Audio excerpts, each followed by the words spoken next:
नमस्कार विद्यार्थियों, आज हम आदिकालीन साहित्य भाग 4 पढ़ने जा रहे हैं। इससे पहले हम आदिकाल का गद्य साहित्य, रासो साहित्य और सिद्ध साहित्य पढ़ चुके हैं। यह चौथा भाग है जो नाथ साहित्य से संबंधित है। साथ ही हम नाथों के समय, इनके उपदेश और इनके द्वारा रचित ग्रंथों को भी पढ़ेंगे। चलिए शुरू करते हैं। सबसे पहले नाथ संप्रदाय।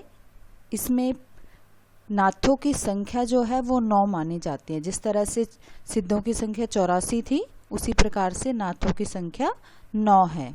अब नाथों की संख्या 9 है तो इनके नाम भी हमारे पास हैं। सबसे पहले जो भगवान शिव हैं, इन्हीं को ही आदिनाथ माना गया है। और उसके बाद मत्स्येंद्रनाथ, उससे अगले हैं गोरखनाथ। यह दोनों ही प्रवर्तक माने जाते हैं नाथ संप्रदाय के। फिर चरपटनाथ, गाहिणीनाथ, ज्वालेंद्रनाथ, चौरंगीनाथ, भर्तृहरिनाथ और गोपीचंदनाथ। अब हम चर्चा करते हैं नाथ संप्रदाय का समय। विद्यार्थियों, नाथ जो है वो सिद्धों और संतों के बीच की कड़ी थे। बीच की कड़ी से आशय हुआ कि इनसे पहले सिद्ध रहे हैं और इनके बाद संत आए हैं और ये इनके बीच के रहे हैं। इन्होंने सिद्धों की बातों को बहुत कुछ यूं का यूं ग्रहण कर लिया है, लेकिन उनमें से 2-3 चीज़ें जो है वो उन्होंने माइनस कर दी हैं। और इन्हीं नाथों में से ही बहुत सारी चीज़ों को संतों ने भी ग्रहण किया है। तो इस तरह से ये समय के अनुसार भी और उपदेशों के अनुसार भी सिद्धों और संतों के बीच की कड़ी हैं। इनका समय लगभग 12वीं से 14वीं शताब्दी माना जाता है। और डॉक्टर रामकुमार वर्मा ने तो इनका चरमोत्कर्ष ही 12वीं से 14वीं शताब्दी के बीच ही में ही माना है। अलग अलग विद्वान अलग अलग मत देते हैं। तो हजारी प्रसाद द्विवेदी का मत है कि इनका समय 9वीं शताब्दी रहा। रामचंद्र शुक्ल ने इन्हें 13वीं शताब्दी का माना है। और डॉक्टर राहुल सांस्कृत्यायन ने इन्हें 8 से 45 ईस्वी के आसपास का माना है। और पीताम्बर दत्त बड़थवाल ने इन्हें 11वीं शताब्दी का माना है। विद्यार्थियों, पीताम्बर दत्त बड़थवाल ने इनकी रचनाओं का गोरखवाणी नाम से 1942 में संपादन किया। विद्यार्थियों, इस बात से संबंधित अक्सर प्रश्न परीक्षाओं में आ जाते हैं कि जैसे गोरखवाणी नाम से किस विद्वान ने इसका संपादन किया। तो यहाँ हमें याद रखना है पीताम्बर दत्त बड़थवाल ने किया है। कभी कभी सन भी पूछ लिया जाता है, तो हमें सन भी याद रखना है। सन 1942 में गोरखवाणी का संपादन किया गया है। साथ ही हजारी प्रसाद द्विवेदी ने भी नाथ सिद्धों की बानियाँ नामक पुस्तक का संपादन किया और यह कार्य उन्होंने नागरी प्रचारणी सभा से किया है।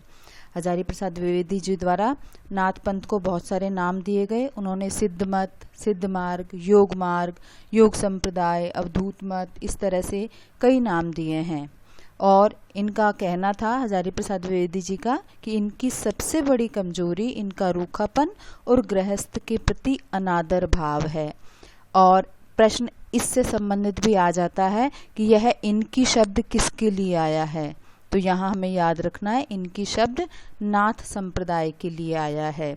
और इनकी खास बात यही थी इन नाथों की कि यह गृहस्थ के प्रति इनका रूखापन था, अनादर का भाव था और इनके व्यवहार में बहुत ही रूखापन था। और यह बात हजारी प्रसाद द्विवेदी जी के द्वारा नोट की गई, तभी उन्होंने अपने मत में इस बात को प्रकट किया है। अब बात करते हैं इनके द्वारा रचित ग्रंथों की।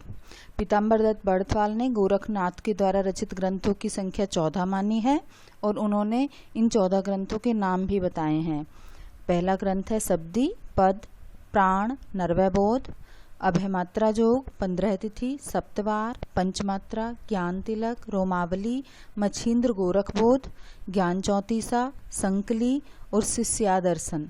यह 14 ग्रंथों को पीताम्बर दत्त बड़थवाल ने गोरखनाथ के द्वारा रचित माना है।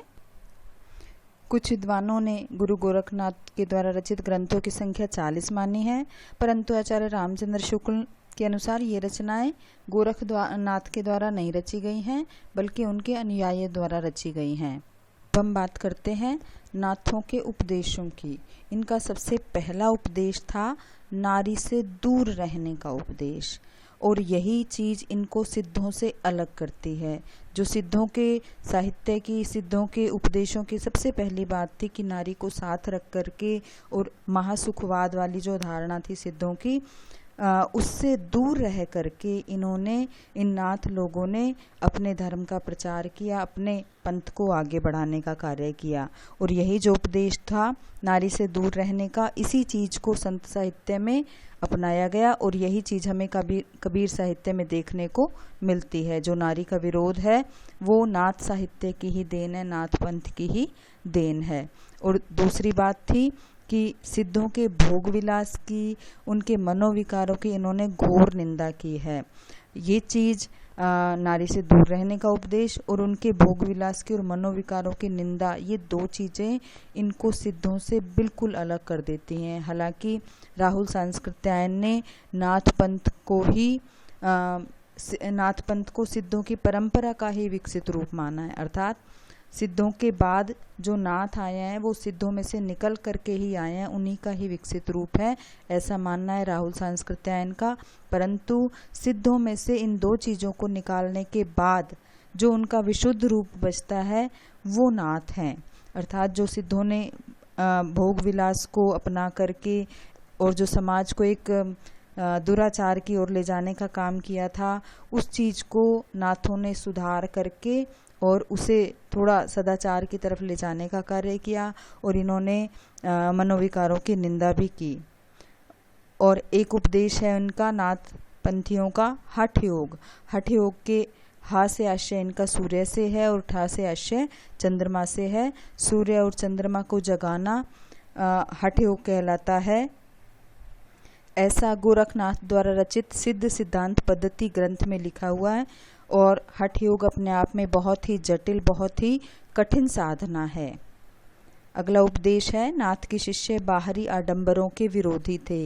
इन्हें बाहरी दिखावा और बाहरी पाखंड जो था वो बिल्कुल भी पसंद नहीं था।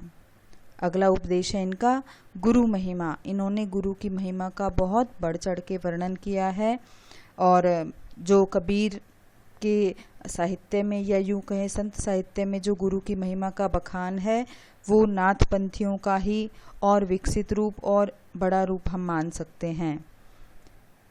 अगला उपदेश है इंद्रिय निग्रह और वैराग्य। इंद्रिय निग्रह अर्थात इंद्रियों को वश में रखना, और वैराग्य से आशय है संन्यास आश्रम धारण करना। नाथ पंथियों में गृहस्थ आश्रम को लेकर के एक वैराग्य का भाव रहा है। गृहस्थ जो है वो बिल्कुल निषेध है नाथ पंथियों में। और हम बात करें उत्तर प्रदेश के माननीय मुख्यमंत्री जी का, योगी आदित्यनाथ का, तो यहाँ गृहस्थ आश्रम का निषेध है, अतः उनका जीवन भी वैराग्य जीवन वाला है। गृहस्थ के अनादर के साथ साथ ही इनके व्यवहार में एक रूखापन भी आ गया था। तो हजारी प्रसाद द्विवेदी का जो मत था वो इसी प्रकार का ही था कि इनकी सबसे बड़ी कमजोरी यही थी कि गृहस्थों के प्रति अनादर भाव और रूखा व्यवहार। विद्यार्थियों, जगह जगह घूमने के कारण इनकी जो भाषा थी वो भी तरह तरह के साधु संतों की एक मिश्रित सी भाषा हो गई थी, जिसे सदुकड़ी नाम दिया गया, जो आगे चल कर के कबीर के साहित्य में भी देखने को मिलती है। कबीर की भाषा भी साधुकड़ी नाम से ही थी। और एक खास बात इनमें और थी, ये कानों में बहुत बड़े बड़े बाले पहनते थे और जिससे इनके कान जो है वो फट जाते थे। इसीलिए इन लोगों को, नाथपंथियों को, कनफटा योगी भी कहा जाता था। और इनका एक उपदेश है शून्य समाधि। अगर आपको वीडियो पसंद आए तो लाइक कीजिए। साथ ही अगर आपने सब्सक्राइब नहीं किया है तो प्लीज़ सब्सक्राइब भी कीजिए।